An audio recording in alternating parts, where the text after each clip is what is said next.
Once in a kingdom surrounded by tall mountains and endless skies lived a young prince named Arav. He had everything gold, jewels, feasts, and songs, but none of it could silence what he felt inside. His mother, the queen, had passed away a year ago.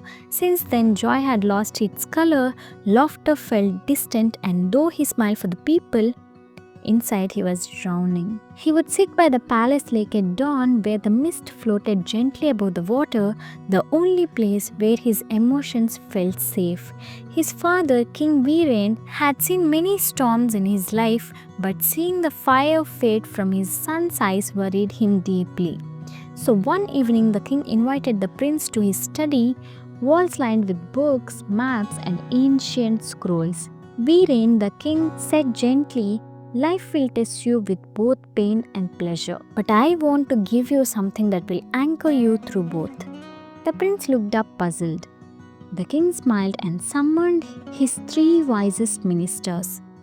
"I want you to give my son a truth so profound that it will guide him in joy and in sorrow."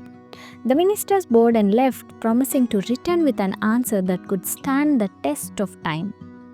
Weeks passed. In the meantime, the prince watched the seasons shift from fairy autumn leaves to snow covered silence, and with each change, he realized nothing stayed the same. He remembered how he once laughed till his stomach hurt. He remembered how he once cried till he couldn't breathe. And one morning, standing beneath a cherry blossom tree, he whispered, "Even this will pass, won't it?" Finally, the three ministers returned. They handed Arav a small wooden box beautifully carved with vines and stars. Inside was a ring, plain and silver. Etched on its surface were four simple words: "This too shall pass." At first, the prince was confused. "That's it?" he asked. "That's the truth that will carry me through everything?" The oldest minister smiled. "Yes. Because the storms of life are temporary, so are the golden days. Don't grip them too tightly. Learn to flow with them. Wear the ring, read the words, and remember, no matter how high or low you feel, it will pass." The prince said nothing, but deep inside something shifted. Months passed.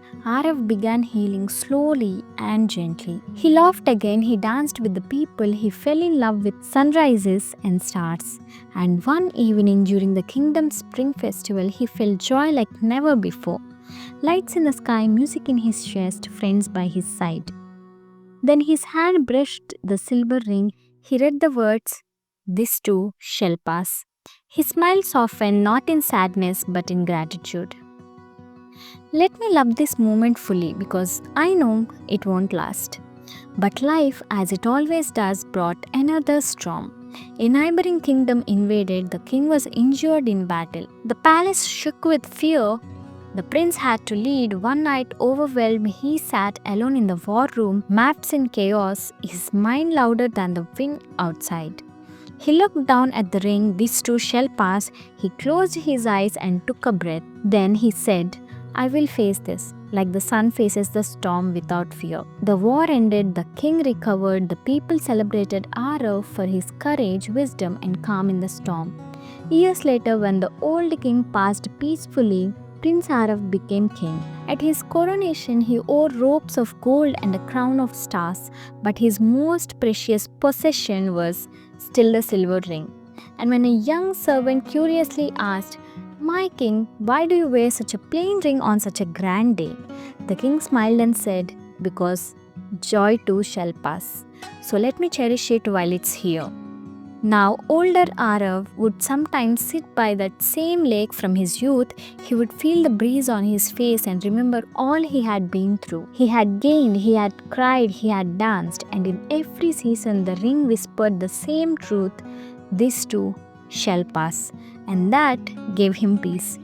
So, wherever you are in your journey, if you are rising in joy or sinking in sorrow, remember the truth: this too shall pass. And when you stop clinging, you start living.